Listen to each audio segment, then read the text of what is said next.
Alright, welcome back to the Jupiter Notes review. This is part 2 of 2, just the second section of Jupiter. Last time we talked about Jupiter's composition, its atmospheric features like the ovals and the zones and belts. So this time we're going to talk about the internal structure of Jupiter, how that affects the magnetosphere of Jupiter, and the moons, the 4 Galilean moons of Jupiter. So Jupiter's interior is funky, and a lot of it is based off of computer models and is theoretical. So a lot of this stuff, again, we don't know about the very center. So, but we have some good ideas based off computer modeling.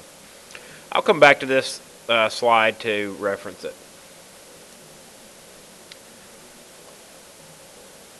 So, in Jupiter and also in Saturn we see this, and to some degree Uranus and Neptune, hydrogen can condense into this liquid, well, it can be a liquid anyway, but when it does this, it converts into an almost like a metallic-like material, and that's just the best way the book describes it, is a metallic-like material. Able to transfer electrons easily, just like a metal, and this impacts its magnetosphere, which we'll get to in a minute. Now, there are rocky elements in the interior. You know, every element on the periodic table is within the planet, and there's probably some kind of like rock ball or something. I hate to even hesitate to even say it's like a planet inside of there. It just probably doesn't look like a terrestrial planet, just the way its gravity and atmospheric pressure just kind of crushing it down. But it is a serious giant question mark, and is one of the astronomers, planetary astronomers, wildest dreams is to figure out exactly what's on the interior of Jupiter, because computer models tell us that it's something there, and again, we have some ideas, but we really would like to obviously know definitively, but be very surprised if we find that out in our lifetime. So out in the outer reaches where the density is lessened, right? It is what we call molecular hydrogen, which is this kind of, gaseous hydrogen. But in this kind of second layer here is where the metallic hydrogen is. And it almost makes like a inner-outer core kind of thing, like on planet Earth. And this metallic hydrogen kind of flows around this inner core of whatever it is. And again, rocky is I use quotation fingers to say that. It's weird. It has some metals in it. And we know this because there's a really strong magnetosphere generated.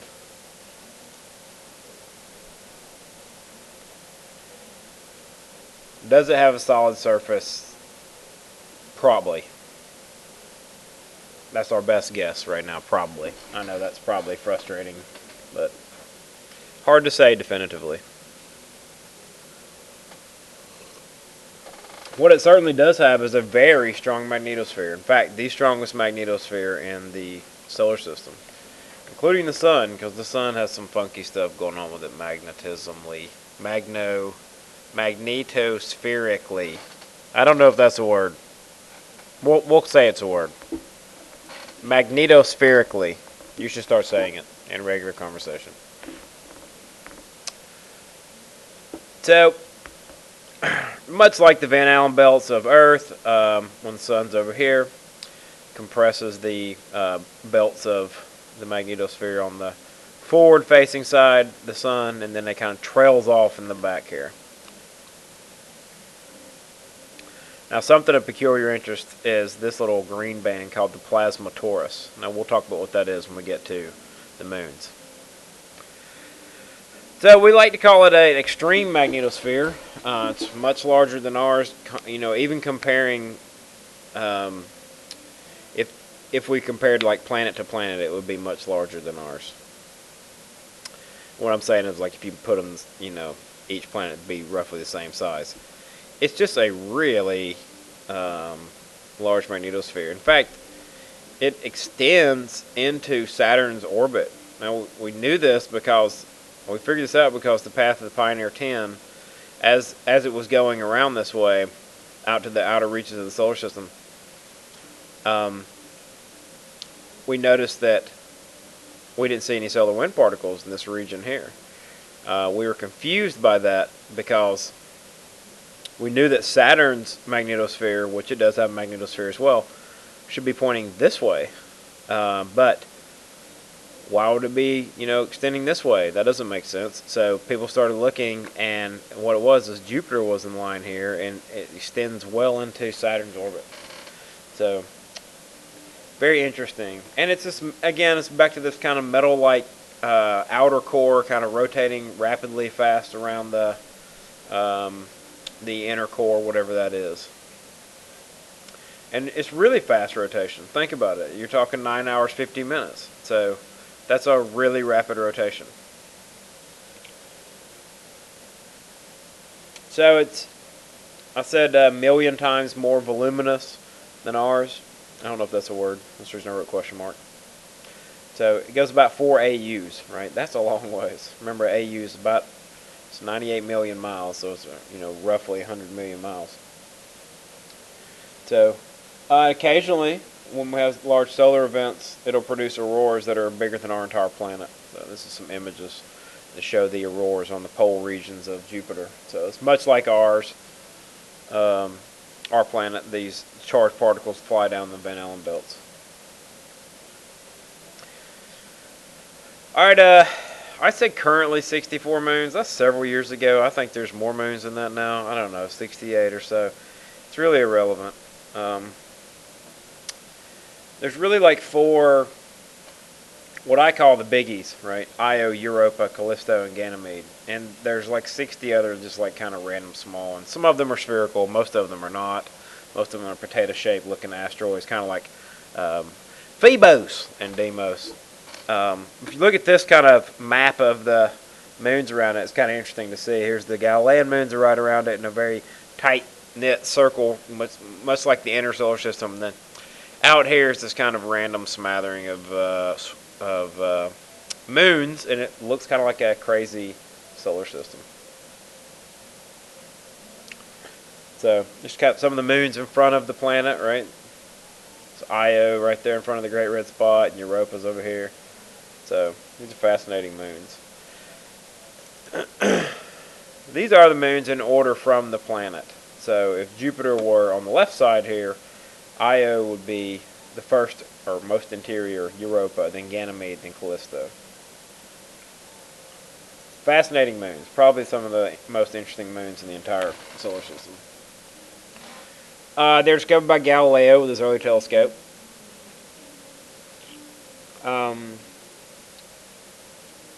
Their orbits are pretty circular,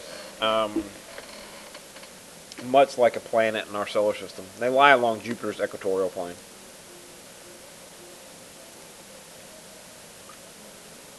You don't really need to know much about the internal structures of these.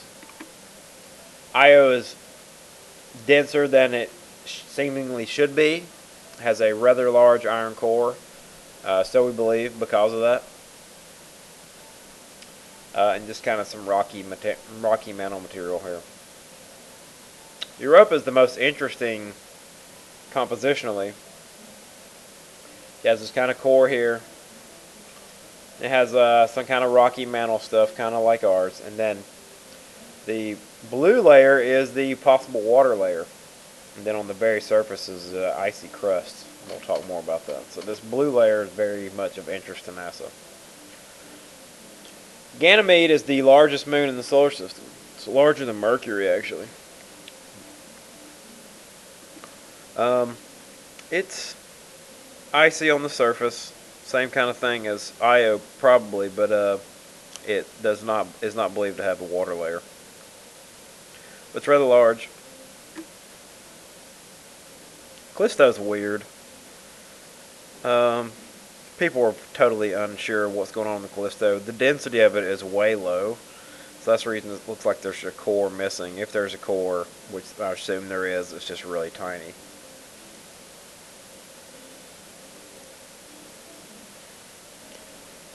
Io is one of the most interesting looking moons of Jupiter. This is the entire moon itself, and the close-up of some of the features of it. It's classified as the most geologically active body in the solar system. Constantly erupting volcanoes erupting on it. There's one in particular that's a large one that's named Loki, which is as big as Maryland. If you remember back to your Thor, Loki is Thor's brother, some kind of god from the Norse times. God of something, I'm not sure what it is. I'm sorry. Not on my Norse mythology.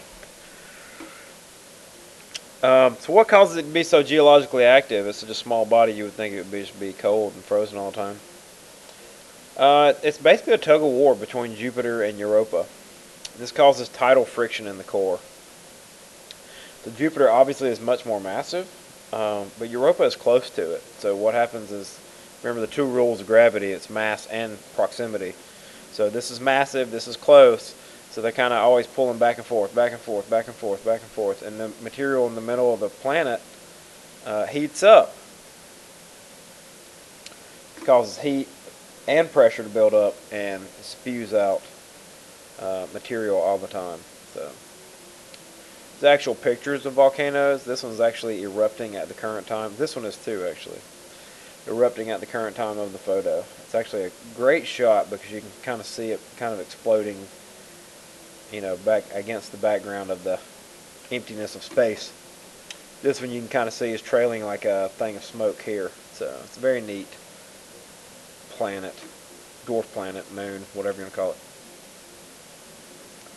Another interesting thing that it does is it creates what's called the Io plasma torus.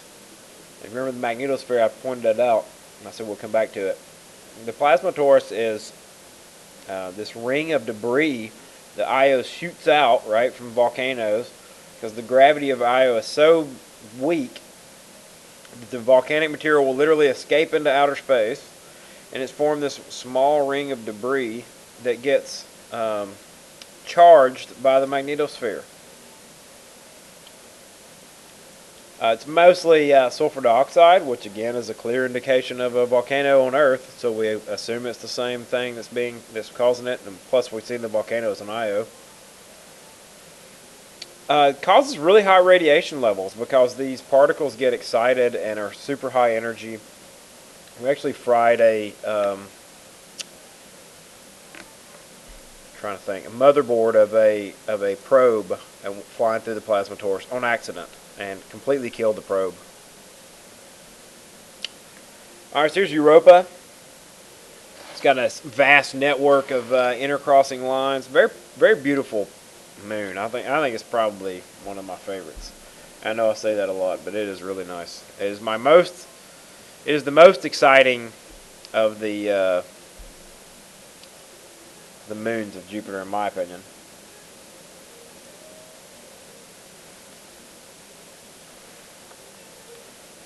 So it's theorized that it's got about 100-kilometer deep ocean beneath the icy crust. That's deep. That's deeper than any of our oceans. I think our deepest ocean, don't quote me on this, but I think it's somewhere around 7 miles deep. So this would be about 60 miles deep. So much deeper than ours. It looks to have what we call plate tectonics, but they're not plates. It's not crustal material. It's ice. So they're like ice plate tectonics. Really cool features.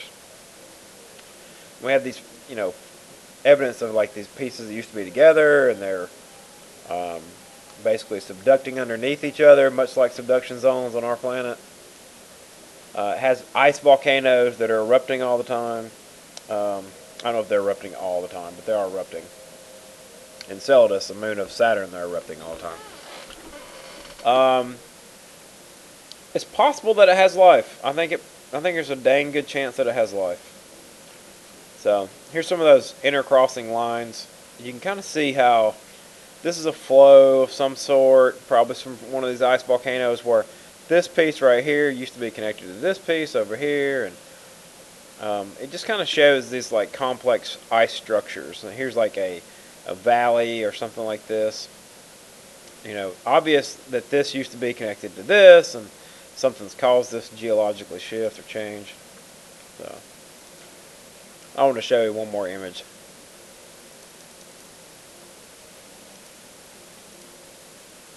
I want to focus on this image. I think this is a great image. Really shows how these like ice plate tectonics work. Here you can clearly see that this piece, this piece, this piece, this piece, this piece, all used to probably be together. They look very, very similar. What's happened is like something has broken it up and filled it in with like this right here, right? Well, it's probably water, right? Water that was that was heated up, and pressure built up, and it kind of spewed out, and it probably broke this big plate. And when it broke it, these might have been higher regions or something like that, and then it either filled in these lower regions or it just pushed these pieces around or something. It just kind of again shows evidence that there's like movement on the surface that is plate tectonic like, but it is not crustal material as we see it on our planet. Ganymede's an interesting moon in that it's so large. It is otherwise doesn't really have a lot going on. It's got a large impact called the Galileo Regio, which means the Galileo region. This is this. It was a large impact that probably filled in with a darker material type of water ice that froze. And the reason we say that is other impact craters seem to fill in with this Maria-like water. So if you look back to this, that's what all these other little black spots are. It just kind of fills in.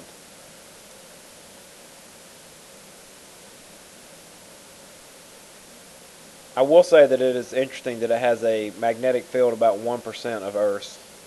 It's the first moon discovered to have a magnetosphere. So that's pretty interesting, but that shouldn't be completely surprising because Mercury has a weak magnetosphere, and Ganymede is actually bigger than Mercury.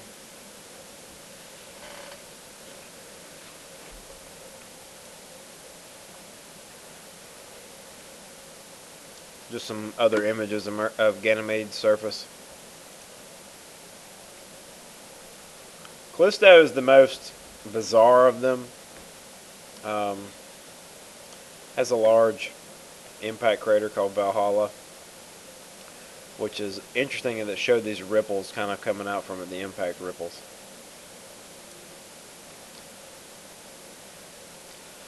The thing that is interesting about the impact crater itself is that the ripples, when it hit, it was probably water ice underneath here, and as the ripples were going out, it refroze almost immediately, still within the waves, which that's pretty neat. I think that's the one redeeming quality of Callisto. Other than that, it's fairly boring. We just don't know much about them individually. We studied Io and Europa a decent amount based on the fact that Io is geologically active and Europa's probably got the water. So Jupiter has a ring. This wasn't discovered until the 70s. So it's a very faint ring. Every gaseous planet has rings. It's nothing near as spectacular as Saturn, and you'll probably never be able to see it with a telescope from Earth. I hate to say we will never see it, but I'd be very surprised if we do. It's very, very faint. It was discovered by, I believe it was the Voyager probe. I'm not sure. I believe it's the Voyager probe. All right, folks, that's about it. That'll wrap it up for Jupiter.